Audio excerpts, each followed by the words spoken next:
2014 నుంచి 19 దాకా, లేదా 2004కు ముందు మీరు ముఖ్యమంత్రి చేశారు కదా, బందరు గురించి ఎందుకు పట్టించుకోలేదు?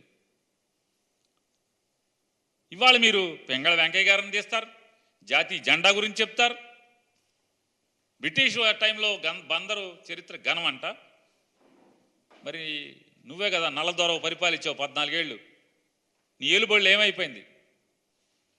ఇవాళ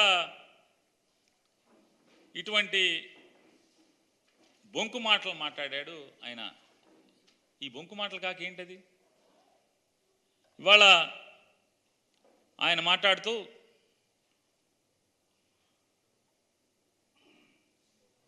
సైకో జగన్ ఒక్కో ప్రాంతానికి ఒక్కో సైకోని తయారు చేసి మమ్మల్ని మానసికంగా దెబ్బతీయాలని చూస్తున్నారు.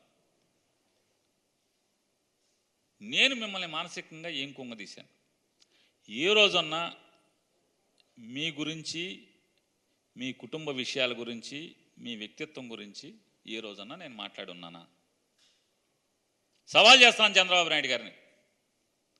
ఎప్పుడన్నా మీ వ్యక్తిత్వాన్ని హననం చేసేట, మీ రాజకీయ జీవితం గురించి తప్పితే, మీరు తీసుకున్న నిర్ణయాల గురించి తప్పితే, మీరు మాట్లాడినటువంటి అసత్యాల గురించి తప్పితే నేను ఎప్పుడన్నా మిమ్మల్ని కించపరుస్తూ నేను మాట్లాడానా? ఇవాళ మీరు ఈ రకమైనటువంటి విషాన్ని జిమ్మేటువంటి కార్యక్రమం చూసుకుని, విషపు డబ్బా ఇడ్చుకుని బస్సు ఎక్కి ఊరూరా తిరుగుతున్నారు హెలికాప్టర్ వేసుకుని. మీరు ఆయన చెప్తాడు 5 ఏళ్ల పాలనలో బందరుకు ఏం చేశాడో చెప్పే ధైర్యం పేరునా నీకుందా అని. ఎస్, దమ్ము ఉంది, ధైర్యం ఉంది. 5 ఏళ్లలో నేనేం చేశాను, జగన్మోహన్ రెడ్డి నాయకత్వంలో మచిలీపట్నానికి ఏం చేశానో దమ్ముగా చెప్పే ధైర్యం ఉంది. కృష్ణా జిల్లాకి దశాబ్దాలుగా కూడా కాదు, శతాబ్దాలుగా కృష్ణా జిల్లా ముఖ్య కేంద్రంగా మసిలినటువంటి వెలిగినటువంటి మచిలీపట్నానికి పూర్వ వైభవాన్ని తీసుకొచ్చేటువంటి ఏ పనైనా చేసింది పేర్ని నానినే. నాడు రాజశేఖర రెడ్డి గారి హయాంలో కానీ, లేదా ఈనాడు జగన్మోహన్ రెడ్డి గారి నాయకత్వంలో కానీ బందరికి పూర్వ వైభవాన్ని తీసుకొచ్చేటువంటి ప్రతి పని పేర్ని నాని తీసుకొచ్చాడు. కృష్ణా యూనివర్సిటీని మచిలీపట్నంలో స్థాపించటానికి కానీ పేర్ని నాని కారణం. నాడు రాజశేఖర రెడ్డి గారు ఉన్నప్పుడు మచిలీపట్నంలో ప్రభుత్వ పాలిటెక్నిక్ కాలేజీని స్థాపించడానికి పేర్ని నానినే కారణం. మచిలీపట్నంలో నర్సింగ్ కాలేజీ, ప్రభుత్వ నర్సింగ్ కాలేజీ ఏర్పాటుకి పేర్ని నానినే కారణం. మచిలీపట్నంలో పోర్టు ఆలోచన చేసి, పోర్టు నిర్మాణం చేయాలని ఆలోచన చేసి, ఆలోచనని కార్యరూపం దాల్చేలాగా తయారు చేసి ఇవాళ జగన్మోహన్ రెడ్డి గారి నాయకత్వంలో ఆ పోర్టుని శరవేగంగా పనులు పరిగెత్తిచ్చేలాగా చేస్తున్నది కూడా పేర్ని నానినే. మచిలీపట్నంలో మెడికల్ కాలేజీని ఆలోచన చేసి జగన్మోహన్ రెడ్డి గారి దగ్గర బతిమాలి ఆయన అడిగి, సార్ మాకు మెడికల్ కాలేజీ ఇవ్వాలని చెప్పి ఆయన ఒప్పించి మచిలీపట్నంలో మెడికల్ కాలేజీ ఏర్పాటు చేయించడం, శాంక్షన్ చేయించడమే కాదు, కాలేజీ ఓపెన్ చేసి వాళ్ళ మొదటి సంవత్సరం విద్యార్థులు 2వ సంవత్సరంలోకి వెళ్ళేటువంటి పరిస్థితులకి ఈరోజు తీసుకొచ్చానంటే ఎవడాడు? పేర్ని నాని. ఇవాళ ఇల్లు లేని నిరుపేదలకి 26,000 పైచిలుకు మందికి నిరుపేదలకి ఇళ్ల స్థలాలు కొనుగోలు చేసి ఇప్పించినటువంటి కార్యక్రమం ఎవడు చేశాడంటే పేర్ని నాని చేశాడు. బందర్కి మీరేం చేశారు? 3 సెంట్లు స్థలం ఇస్తా అన్నారు, పట్టుమని 3 గజాలు ఎవరికైనా ఇచ్చారా నీ ప్రభుత్వంలో? ఒక్కసారి మీ బొంకు మాటలు కూడా ఒకసారి చూపిస్తాను. ఒకసారి మీరు ఇవాళ ఏదైతే నిన్నొచ్చి మాట్లాడారో 2014లో కూడా మీరు వచ్చి బందరు కోనేరు సెంటర్లో 2014 ఎన్నికల్లో బందరు ప్రజలకి మీరేమేమి బొంకారో కూడా, అందులో ఏం మీరు అమలు చేశారో కూడా మీరు సమాధానం చెప్పండి. ఒకసారి మీకు చూపిస్తాను.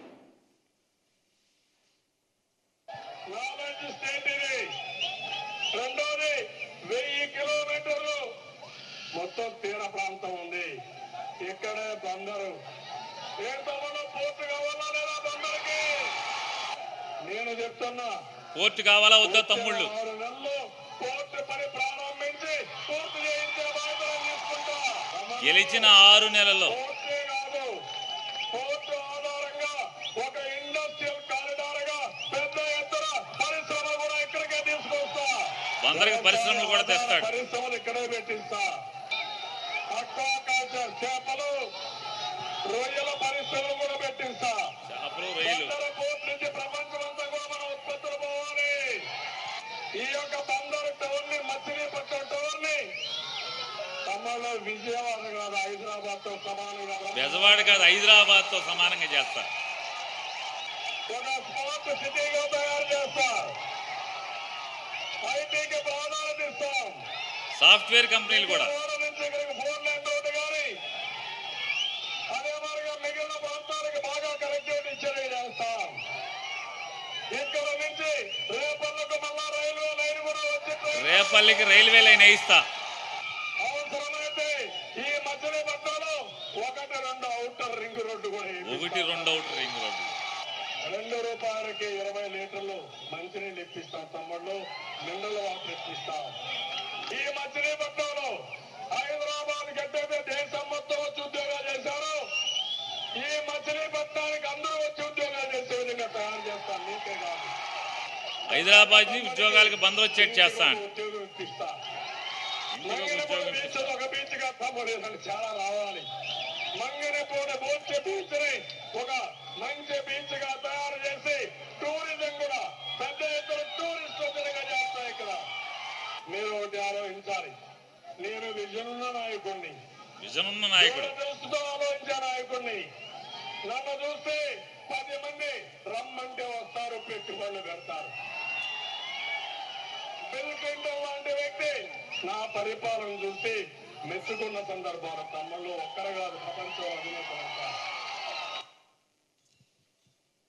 చూశారు కదండి. నారా చంద్రబాబు నాయుడు గారు 2024 కాదు 2014 ఎన్నికలకు వచ్చి మాట్లాడాడు. నిన్నేం మాట్లాడాడు?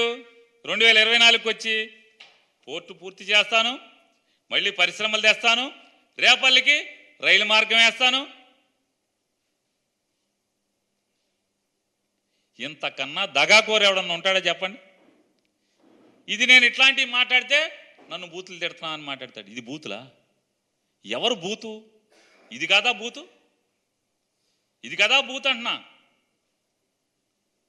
ఇన్ని సొల్లు కబుర్లు చెప్పినటువంటి సొల్లు కబుర్ల చంద్రబాబు నాయుడు మా ఊరికి చెప్పిన మాట ఏది చేయకపోగా, ఏ ఒక్క మాట చేయకపోగా 5 సంవత్సరాలు మా ఊరిలో ఉన్నటువంటి 22 గ్రామాలని బలవంతపు భూసేకరణ పేరుతో 33,000 ఎకరాల పేద సన్నకారు రైతాంగం భూమిని మొత్తాన్ని బలవంతపు భూసేకరణ నోటిఫికేషన్ ఇచ్చి బంధనాల్లో పెట్టి, క్రాప్ లోన్ లేకుండా, పంటకు సాగునీరు ఇవ్వకుండా, పెళ్లి చేసుకుంటాకో అక్కరకో తాకట్టు పెట్టేటువంటి అవకాశం కూడా లేకుండా కాల్చుకు తిన్నటువంటి ఈయన 2019 మార్చి 7వ తారీఖున బందర్ పోర్టుకు శంకుస్థాపన పేరుతో వచ్చి జరగనటువంటి శంకుస్థాపన, దానికి ఎన్విరాన్మెంటల్ క్లియరెన్స్ లేదు, అలాగే బ్యాంక్ లోను శాంక్షన్ కాలేదు. అసలు ఎన్విరాన్మెంటల్ క్లియరెన్స్ లేకుండా పనెట్ట మొదలెడతారు? బ్యాంక్ లోన్ లేకుండా పనెట్ట మొదలవుతుంది? భూసేకరణ చేయకుండా 33,000 ఎకరాల భూసేకరణ నోటిఫికేషన్ ఉంది. 33,000 ఎకరాల భూసేకరణ నోటిఫికేషన్ ఉండగా మీరు ఎలా పని మొదలెడతామని చెప్పారు మీ ప్లాన్ ప్రకారం? ఇదొక్కటే కాదు, ఎంత దగా శంకుస్థాపన అంటే ఆ మోసపు అంటే మార్చి 2019 మార్చి 17, 18వ తారీఖు 12వ తారీఖు నోటిఫికేషన్ వస్తుంటే, ఎన్నికల షెడ్యూల్ వస్తుంటే 7వ తారీఖు శంకుస్థాపన చేసి, శంకుస్థాపన ఖర్చు ఎంతో తెలుసా అండి? 8,60,00,000 రూపాయలు శంకుస్థాపన ఖర్చు. 8,60,00,000 రూపాయలు శంకుస్థాపన ఖర్చు. ప్రతిదీ లెక్క ఉంది, కావాలంటే పోస్టులో మీకు పంపిస్తాను. రిజిస్టర్ పోస్టులో చంద్రబాబు నాయుడు గారు ముడా ఆఫీసులో మీ 8,60,00,000 రూపాయలకి ప్రతిదానికి దేనికి ఎంత వాడారో, ఏ లెక్కలు రాశారో, ఈ దొంగ లెక్కల ఏ లెక్కలో కంగారే ఉందా? ఇన్ని ఉన్నాయి. 8,60,00,000 అంటే జరగని పోర్టుకి పనులకి శంకుస్థాపన పేరుతో 8,60,00,000 నాకేశారు. మీరు నీతుల గురించి చెప్తున్నారు, నన్ను నీతులు నాని అని చెప్పి మీరు మాట్లాడుతున్నారు. ఇవాళ నేను చంద్రబాబు నాయుడు గారిని ఒకటే మాట్లాడుతున్నాను, ఇన్ని బొంకు మాటలు ఏదైతే 2014లో మీరు ఏదైతే చెప్పారో అయ్యే మాటలు మళ్ళీ 2024లో కూడా మీరు మా ఊరు వచ్చి చెప్తున్నారు.